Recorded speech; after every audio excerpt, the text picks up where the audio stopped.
الله عليه وعلى آله وأصحابه كثيرا أما بعد أعوذ بالله من الشيطان الرجيم بسم الله الرحمن الرحيم لقد جاءكم رسول من أنفسكم عزيز عليه ما عنتم حريص عليكم بالمؤمنين رؤوف رحيم صدق الله مولانا العزيز العظيم. بزرگوں اور دوستوں، نوجوانوں، عزیز ساتھیوں اور سارے ربیع الاول کا مہینہ شروع ہو چکا ہے. تیسری تاریخ میں ربیع الاول کے مہینے کی اس مہینے کی مناسبت سے کچھ تذکرہ آقائے مدنی تاجدار دو عالم فخر رسول جناب محمد رسول اللہ صلی اللہ علیہ وآلہ وسلم کا کیا جائے. یوں تو حضور اقدس صلی اللہ علیہ وسلم کا مبارک اور پاک تذکرہ ہم جیسے نالائق انسانوں کے لیے بہت ہی زیادہ غیر موجود ہے. ہم ناپاک، ہماری آنکھیں ناپاک، ہمارے کان ناپاک، ہمارے ہاتھ ناپاک، ہماری زبان ناپاک، لیکن حضور پاک علیہ السلام کا تذکرہ ہمارے لیے باعث رحمت ہے.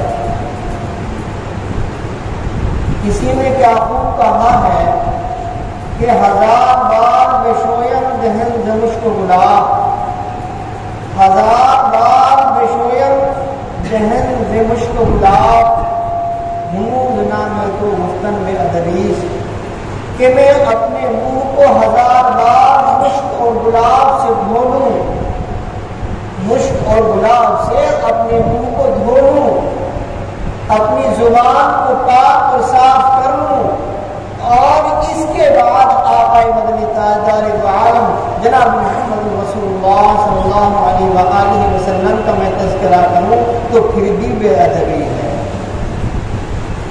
تو واقعہ یہ ہے، حقیقت یہ ہے کہ حضور پاک صلی اللہ علیہ وسلم کا تذکرہ بہت ہی زیادہ ہمارے لیے اور پوری انسانیت کے لیے باعث فخر اور باعث تکلیف ہے. عربی کے شاعر نے اس مہینے کے تعلق سے کہا لہذا الشہر فی الایام تفوق علی الشہور ربیع فی ربیع فی ربیع فی ربیع. عربی کے شاعر نے وہ کہا کہ اس مہینے کو تمام کے تمام مہینوں پر فوقیت ہے، تمام کے تمام مہینوں پر افضلیت ہے، تمام کے تمام مہینوں میں یہ مہینہ اشرف ہے. جو مہینہ کہ ربیع آیا، ربیع کے مہینے میں، ربیع کے وقت میں اور ربیع کے موسم میں. ربیع سے مراد، پہلے ربیع سے مراد آقا مدنی تاجدار دو عالم جناب محمد رسول اللہ صلی اللہ علیہ وسلم کی ذات اطہر ہے. دوسرے ربیع سے مراد ربیع الاول کا مہینہ ہے، اور تیسرے ربیع کے میرا سے مراد وہ دن ہے کہ جس دن میں آپ تشریف لائے وہ بھی مبارک دن تھا، پیر کا دن تھا.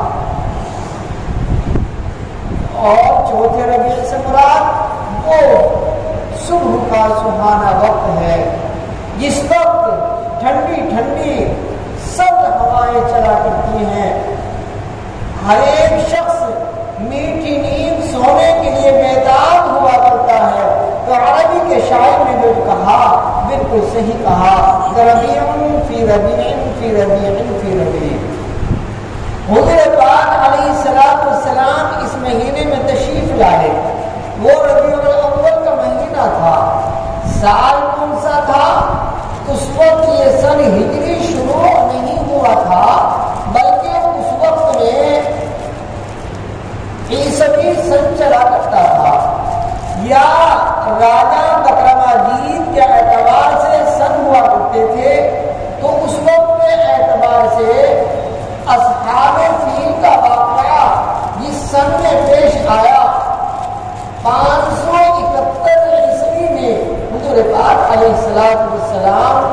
میں تشریف لائے، پیر کا دن تھا، ربیع الاول کی 9 تاریخ تھی، بعد لوگوں نے 8 تاریخ بتائی، سب سے کمزور روایت 12 ربیع الاول کی ہے۔ بہرحال آپ اس مہینے میں دنیا میں تشریف لائے، جس وقت حضور پاک علیہ السلام اپنی ماں کے پیٹ میں تھے، عجیب عجیب قسم کے حالات، عجائب، یوں کہیے گا حضرت آمنہ آپ کی والدہ کو پیش آتے تھے، عورتوں کو جو حمل کا بوجھ ہوا کرتا ہے وہ حمل کا بوجھ کسی بھی اعتبار سے حضرت آمنہ کو نہیں تھا، بلکہ حضرت آمنہ رضی اللہ تعالیٰ عنہا اگر کہیے مناسب ہے کہ یوں فرماتی ہیں کہ جب آپ شکم مادر میں تھے تو مجھے عجیب عجیب قسم کے خواب نظر آیا کرتے تھے، میں اپنے کو آسمانوں کی سیر کرتی ہوئی دیکھا کرتی تھی، یہ دیکھا کرتی تھی کہ آسمان سے چاند میری گود میں آ کر کے گر گیا ہے، سورج میری گود میں آ کر کے گر گیا ہے، یہ ایسے ایسے خواب حضرت آمنہ رضی اللہ تعالیٰ عنہا اس وقت دیکھ رہی تھی جب آپ شکم مادر میں تھے، یعنی آپ اپنی والدہ کے پیٹ میں تھے۔ تو حضور پاک صلی اللہ علیہ وسلم جب دنیا میں تشریف لائے، جب آپ دنیا میں تشریف لائے، بچہ جب دنیا میں آتا ہے تو دنیا میں آنے کے وقت اس کے اوپر گندگی غلاظت کا گویا کہ مکمل طریقے سے غلاظت کے اندر گندگی کے اندر وہ ملوث ہوا کرتا ہے، لیکن یوں فرمایا گیا حضرت آمنہ کے یہاں آمنہ کے پیٹ سے جب آپ دنیا میں تشریف لائے حضور پاک صلی اللہ علیہ وسلم آپ بالکل پاک اور صاف تھے اور بالکل مطہر تھے، یعنی کسی قسم کی گندگی اور کسی قسم کی ناپاکی آپ کے بدن پر لگی ہوئی نہیں تھی۔ حضور پاک صلی اللہ علیہ وسلم جب دنیا میں تشریف لائے، صبح کا وقت تھا، وہ وقت جب صبح کی پاں پھٹتی ہے، صبح صادق کا وقت ہوتا ہے، جب آپ دنیا میں تشریف لائے یہ مشرق و مغرب سارے کے سارے روشن ہو گئے اور عجیب قسم کی روشنی پوری دنیا میں پھیل گئی۔ اب ایک بات یہ سمجھ میں نہیں آتی، ایک اعتراض ہے جس اعتراض کے مختلف جوابات علماء نے دیے ہیں کہ آپ مکے ہی میں کیوں پیدا ہوئے؟ کوئی نبی تو مکے میں پیدا نہیں ہوا، حضرت ابراہیم بھی ہجرت کر کے آئے، حضرت اسماعیل بھی ہجرت کر کے آئے اور دوسرے انبیاء کرام علیہ السلام بھی ہجرت کر کے مکے میں تشریف لائے، آپ کی پیدائش مکے ہی میں کیوں ہوئی؟ تو اس کے مختلف جوابات ہیں۔ کیا مختلف جوابات ہیں؟ بعض حضرات نے یہ جواب دیا ہے کہ مکہ المکرمہ جہاں خانہ کعبہ ہے یہ پورے ارض کے اعتبار سے، زمینی سطح کے اعتبار سے یہ پوری دنیا کا سب سے بیچ ہے، پوری دنیا کا سب سے بیچ ہے کہ اگر مکے میں پرکار رکھ کر، پرکار کے کونے کو رکھ کر اور پوری دنیا میں پرکار کو گھما دیا جائے تو حضور پاک صلی اللہ علیہ وآلہ وسلم کی جہاں پیدائش ہوئی مکہ المکرمہ یہ پوری ارض کا، پوری دنیا کا سب سے بیچ ہے۔ تو چونکہ آفتاب نبوت کی شعاعیں چار جانب کو پھیلنی تھی، اس مہتاب رسالت کی شعاعیں چاردان عالم میں مکمل طریقے سے اس کی شعاعیں کا کی نشر و اشاعت ہونی تھی، تو اس لیے آپ مکے میں پیدا ہوئے۔ بعض لوگوں نے یوں کہا کیونکہ خانہ کعبہ اکثر و بیشتر انبیاء کرام علیہ السلام کا قبلہ رہا، اس لیے اللہ تبارک و تعالی نے آپ کی پیدائش مکے میں کی، مکے میں آپ پیدا ہوئے۔ اس کے علاوہ بھی یوں فرمایا گیا کہ چونکہ خانہ کعبہ بیت المعمور کے بالکل محاذات میں ہے، مقابل میں آسمان کے اوپر جو فرشتے طواف کرتے ہیں، جس جانب کو رخ کر کے عبادت کرتے ہیں، جس کو عربی میں بیت المعمور کہا جاتا ہے، تو بیت المعمور جو ہے خانہ کعبہ کے بالکل مقابل یعنی مد محاذات میں آسمان کے اوپر ہے۔ تو حضرت حضور پاک علیہ السلام کی پیدائش مکے میں ناگزیر تھی، آپ کا مکے میں دنیا میں تشریف لانا ضروری تھا۔ حضور پاک علیہ السلام کی جب پیدائش ہوئی تو قاعدہ یہ تھا وہاں کہ بدوی عورتیں، دیہاتی عورتیں آیا کرتی تھی، بچوں کو دودھ پلانے کے لیے لے جایا کرتی تھی اور دودھ پلانے کے بعد واپس کیا کرتی تھی۔ اب ہوتا یہ ہے کہ جیسے اور عورتیں آئیں دودھ پلانے والیاں مکے کے اندر، حضرت حلیمہ سعدیہ رضی اللہ تعالی عنہا بھی مکے کے اندر آئیں کہ مجھے بھی کوئی بچہ مل جائے، لیکن یہ انتہائی غریب، انتہائی مفلس، جس اونٹنی پر وہ سوار ہو کر کے آئی تھی وہ اونٹنی بھی بہت زیادہ لادر اور کمزور تھی۔ جب ہر ایک مالداروں کے بچے لے لیے، چونکہ بچہ یتیم تھا۔ یتیم کیسے تھا؟ پیدائش سے پہلے حضرت عبداللہ کا انتقال ہو گیا، آپ کے والد کا، اور آپ کا سفر جب حضرت آمنہ کی بانی ام ایمن کے ساتھ مکے سے مدینے کا سفر ہو رہا تھا تو مقام ابوا میں حضرت آمنہ کا بھی انتقال ہو گیا۔ اب یہ بچہ مکمل طریقے سے یتیم تھا، اور ایسا یتیم تھا کہ جس کی کوئی پرورش اور پرداخت کرنے والا نہیں تھا۔ ہر ایک کے ذہن میں دودھ پلانے والی کے تھا میں اس بچے کو لے جاؤں گی تو دادو دہش کا تو معاملہ نہیں رہے گا، کوئی مجھے کیا دے گا اس کے دودھ پلانے پر۔ حضرت حلیمہ سعدیہ نے اس بچے کو لے لیا، کون؟ محمد عربی صلی اللہ علیہ وسلم کو۔ یوں فرماتی حضرت حلیمہ سعدیہ میں نے اس بچے کو جیسے لیا اور لینے کے بعد میں نے اونٹنی پر بٹھایا، اونٹنی پر بٹھانا تھا کہ اللہ نے میری تقدیر کو تبدیل کر دیا، میرے تقدیر کے اندر انقلاب پیدا کر دیا۔ حضرت حلیمہ سعدیہ جس اونٹنی پر سوار ہو کر کے آئی تھی اور وہ مدینے جانی تھی، یوں نے فرمایا کہ وہ اونٹنی کے اندر اتنی طاقت آ گئی، اتنی قوت آ گئی کہ ساری اونٹنیوں سے تیز وہ اونٹنی چلنے لگی اور اس کے دودھ کے تھن خشک ہو چکے تھے۔ آقا مدنی تاجدار دو عالم جناب محمد رسول اللہ صلی اللہ علیہ وسلم کا صدقہ دیکھیے، آپ کے بچپن کا، آپ کے عہد طفولیت کا، بچپن کے زمانے کا، کہ اس کے تھنوں میں دودھ آ گیا اور سب سے تیز چلنے لگی۔ جب ساری کی ساری ساتھنے جو بچوں کو لے کر کے واپس ہو رہی تھی، حلیمہ سے کہتی ہیں اے حلیمہ کیسے بچے کو تم لے کر کے آئی ہو؟ تیری تو اونٹنی ہماری اونٹنی سے، اونٹوں سے اور اونٹنیوں سے زیادہ تیز چل رہی ہے، اور اس کے ساتھ ساتھ تیری اونٹنی کے تو تھنوں میں بھی دودھ آ گیا ہے۔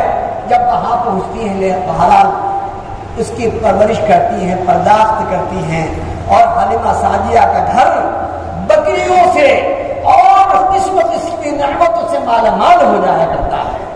مطلب یہ ہے کہ حضرت حضور پاک علیہ السلام کی برکت سے، آقا مدنی تاجدار دو عالم جناب محمد رسول اللہ صلی اللہ علیہ وآلہ وسلم کی برکت سے اللہ نے خوب ہر اعتبار سے ان کو مال والا بنا دیا۔ اب ایک دن وقت ایسا آیا، ایک دن ایسا آیا کہ ان کے ساتھ میں ایک دوسرا ان کا ایک بچہ اور دودھ پیا کرتا تھا جس کو رضاعی بھائی کہا جاتا ہے۔ یعنی اگر کوئی عورت کسی دو بچوں کو دودھ پلائے تو وہ بچہ اگر لڑکی ہے تو رضاعی بہن ہے، لڑکا ہے تو رضاعی بھائی ہے۔ تو اب وہ ایک دن آپ جنگل میں تھے تو دو فرشتے آئے، آنے کے بعد انہوں نے حضور پاک صلی اللہ علیہ وسلم کا پیٹ چاک کیا، اور پیٹ چاک کرنے کے بعد جو ہے اس میں سے کچھ نکالنے لگے۔ ان کا رضاعی بھائی توتا ہوا جو دودھ پلا رہی تھی حضرت حلیمہ سعدیہ کے پاس گیا اور اور جانے کے بعد کہا امی امی آج تو ایک عجیب واقعہ آ گیا، 2 آدمی آئے ہیں جنگل میں اور میرے بھائی محمد کے پیٹ کو چاک کر رہے ہیں۔ وہ کیا کر رہے ہیں؟ ہانپتا کانپتا وہ آیا اور آنے کے بعد یہ بات بتانے لگا۔ حضرت حلیمہ جب پہنچی، جانے کے بعد دیکھا کہ پیٹ تو ان کا صحیح سالم ہے۔ یہ کس کو کہتے ہیں؟ شق صدر کا واقعہ، یعنی آپ کے پیٹ چاک کرنے کا واقعہ۔ مؤرخین نے اصحاب سیر لکھا ہے کہ یہ واقعہ 4 مرتبہ پیش آیا، یعنی پیٹ کو چاک کرنے کا۔ اس نے چاک کیا، فرشتوں نے چاک کیا، اور چاک کرنے کے بعد سیا اور ہاتھ پھیر دیا۔ ہاتھ پھیرنا تھا کہ پیٹ ویسے کا ویسے ہی ہو گیا۔ یہ شق صدر کا واقعہ 4 مرتبہ پیش آیا جو اصحاب سیر میں لکھا ہے۔ ایک تو طفولیت کے زمانے میں، ایک آپ کی جب عمر 10 سال ہوئی اس وقت پیش آیا، اور تیسرا واقعہ آیا بعثت کے وقت، چوتھا واقعہ پیش آیا معراج کے وقت۔ یہ لکھا ہے صاحب سیرت المصطفیٰ نے لکھا کہ 4 مرتبہ یہ پیٹ چاک کیوں کیا گیا؟ ہر انسان کے دل میں گناہ کا کوئی نہ کوئی شمع اور کوئی نہ کوئی چیز موجود ہے۔ یہ خصوصیت ہے آقا مدنی تاجدار عالم جناب محمد رسول اللہ صلی اللہ علیہ وسلم کی کہ فرشتوں نے آپ کا پیٹ چاک کیا ہے۔ حضرت آدم علیہ السلام سے لے کر حضرت عیسیٰ علیہ السلام تک جتنے بھی پیغمبر آئے کسی نبی کا پیٹ چاک نہیں کیا گیا، اور اس کے دل سے، اس کے دل کے اندر سے وہ گناہ کا جو نقطہ ہوا کرتا ہے، جس سے گناہ کا داعیہ پیدا ہوتا ہے، وہ نکالا۔ کسی کے ساتھ ایسا نہیں ہوا، صرف حضور پاک صلی اللہ علیہ وسلم کے ساتھ ہوا۔ جب یہ واقعہ پیش آیا بچپن کے زمانے میں، تو حلیمہ نے بچے کو لیا، اور لینے کے بعد کہ کوئی آئندہ چل کر کوئی عجیب واقعہ پیش نہ آ جائے، فوراً لا کر کے پیش کر دیا۔ اماں کا بھی انتقال ہو چکا تھا، باپ کا بھی انتقال ہو چکا تھا۔ کس کے سپرد کیا؟ آپ کے دادا عبد المطلب کے سپرد کیا۔ عبد المطلب سے کہا کہ اس بچے کو 2 آدمی آئے آسمان سے، اور آسمان سے آنے کے بعد اس بچے کا پیٹ چاک کیا ہے، آئندہ چل کر اس کے ساتھ کوئی واقعہ پیش آ جائے، کچھ حالت نامناسب ہو جائے، لہذا میں اس بچے کو نرتی واپس کرتی ہوں۔ حضرت عبد المطلب نے، یعنی آپ کے دادا نے اپنے حیثیت کے مطابق، اپنی حیثیت کے مطابق وہ پیش کیا۔ یہ عبد المطلب کے 12ویں بیٹے تھے۔ کتنے والے کون سے بیٹے تھے حضور پاک صلی اللہ علیہ وسلم؟ 12ویں بیٹے کے لڑکے تھے حضرت عبداللہ کے۔ ان کا بھی عجیب واقعہ ہے۔ عجیب واقعہ کیا ہے؟ عبد المطلب نے منت مانی، نظر مانی کہ 2 کام اگر میرے ہو جائیں تو میں ان کاموں کے بدلے میں ایک بہت بڑا کام کروں گا۔ کیا کام کرا؟ کہ ایک بات تو یہ ہے کہ آب زمزم کا کنواں جو طوفان نوح میں حضرت نوح علیہ السلام کے زمانے میں جو پانی کا عذاب آیا، طوفان نوح میں آب زمزم کا جو کنواں تھا، وہ کنواں تو مستور ہو چکا اور پوشیدہ ہو چکا ہو، جس کا پتہ نہیں چل رہا ہے کہ آب زمزم کا کنواں کہاں ہے، وہ مل جائے۔ ایک بات۔ دوسری بات، اگر میرے 12 بیٹے ہو جائیں، کتنے بیٹے ہو جائیں؟ میرے اگر 12 بیٹے ہو جائیں تو ایک بیٹے کو میں خانہ کعبہ میں لے جا کر ذبح کروں گا، اس کی گردن پر میں چھری پھیروں گا۔ کیسی منت تھی، کیسی نظر تھی؟ کوئی کر سکتا ہے ایسا کہ میرے اگر 12 بیٹے ہو جائیں تو ایک 12واں جو بیٹا ہوگا اس 12ویں بیٹے کے گردن میں جا کر کے قربان کروں گا؟ اور اس وقت یہ زمانہ تھا، اس وقت ایسی منتیں ہوا کرتی تھی۔ بات اللہ کا کرنا ہوا، عبد المطلب کے کتنے بیٹے ہوئے؟ 12 بیٹے ہوئے، اور 12واں جب بیٹا پیدا ہوا، کون؟ حضور پاک صلی اللہ علیہ وسلم کے ابا جان والد محترم حضرت عبداللہ۔ تو حضرت عبداللہ جب بڑے ہوئے تو کیا کہا کہ چلو بھائی لے کر کے چلو، اب اس بچے کے گردن پر چھری پھیرنی ہے، اور اس بچے کو لے جا کر خانہ کعبہ میں جو ہے کیا قربان کرنا ہے۔ اب تمنا دونوں پوری ہو گئی۔ حضرت عبد المطلب کے بیٹوں میں ایک حارث ہے۔ حارث کا نام حارث کیوں پڑا؟ حارث مانا کھودنے والا۔ تو حضرت حارث نے اس کنویں کو کھودا تھا اور کنویں کا پتہ نکالا تھا. اور کیسے پتہ نکالا تھا وہ بھی واقعہ ہے. رات کو خواب میں دیکھا کہ صبح کو جب تم اٹھو جانے کے بعد تم خانہ کعبہ کے اطراف میں ایک مقام پر دیکھو گے. سیرت حلبیہ کے اندر یہ واقعہ نقل کیا ہے جس کا ترجمہ حضرت مولانا محمد اسلم صاحب نے کیا ہے. کیا لکھا کہ جاؤ گے تو ایک کوا پھونک مارتا ہوا ملے گا، بس اسی کو کھودنا شروع کر دینا. اب جب صبح کو اٹھے بے چین تھے، پوری رات کروٹیں بدل رہے تھے، جا کر کے دیکھا کہ آب زمزم کا جو کنواں تھا وہ مستور ہو چکا تھا. اب کیسے وہ پتا چلے گا؟ وہاں پہنچے اور پہنچنے کے بعد دیکھا ایک کوا ایک زمین پر ٹھونگے مار رہا ہے. فون کہا کھودو اسے. کس نے کھودا؟ آپ کے جو 11 بیٹوں میں سے جو ایک بیٹے تھے حضرت حارث، انہوں نے کھودا اور کھودنے کے بعد جو ہے وہاں سے پانی ابلنے لگا. کہنے لگے اللہ نے جو خواب میں مجھے دکھایا آب زمزم کا کنواں یہی آب زمزم کا کنواں ہے. اب آب زمزم کے کنویں کی نظر بھی پوری ہو گئی اور اس کے ساتھ ساتھ 12 بیٹوں کی بھی نظر پوری ہو گئی. اب کیا کریں؟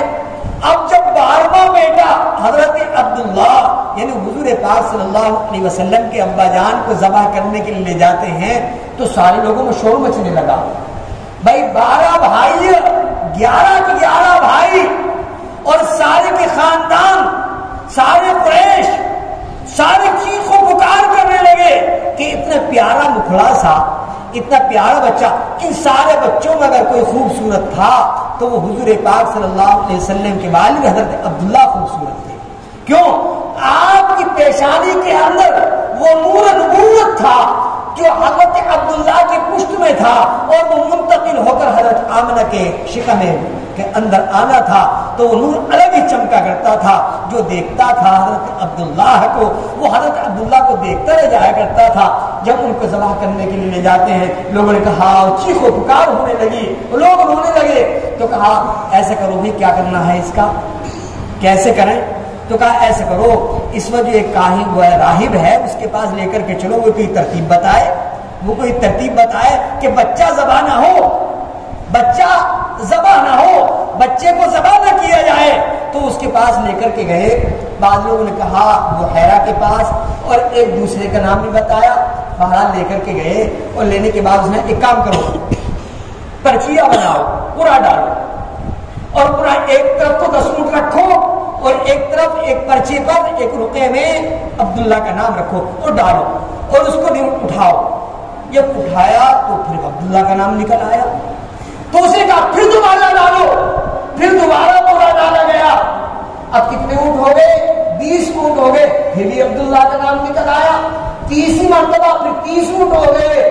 پھر ایک طرف 30 اونٹ کا پرچی ڈالی گئی اور دوسری طرف کس کی؟ حضرت عبداللہ کا نام. تیسری مرتبہ میں بھی، چوتھی مرتبہ 40 اونٹ ہو گئے، 50 اونٹ ہو گئے، 60 اونٹ ہو گئے، 70 ہو گئے، 80 ہو گئے، 90 100 اونٹ ہو گئے. یہاں تک کہ جب 100 اونٹ ہو گئے اور جب پرچی اٹھائی گئی تو بجائے کیا ہوا؟ بجائے عبداللہ کے نام کے 100 اونٹوں پر کس کا نام نکلا؟ وہ 100 اونٹوں کا نام نکلا. اب جب 100 اونٹوں کا نام نکلا تو اس راہب نے کہا اب ایک کام کرو کہ اب یہ 100 اونٹ ذبح کر دو، 100 اونٹ ذبح کر دو، عبداللہ کو ذبح نہ کرو. اب حضور پاک صلی اللہ علیہ وسلم کے صدقے میں آقا مدنی تاجدار دو عالم جناب محمد رسول اللہ صلی اللہ علیہ وسلم کے مقابلے میں کیا 100 اونٹوں کو ذبح کیا گیا.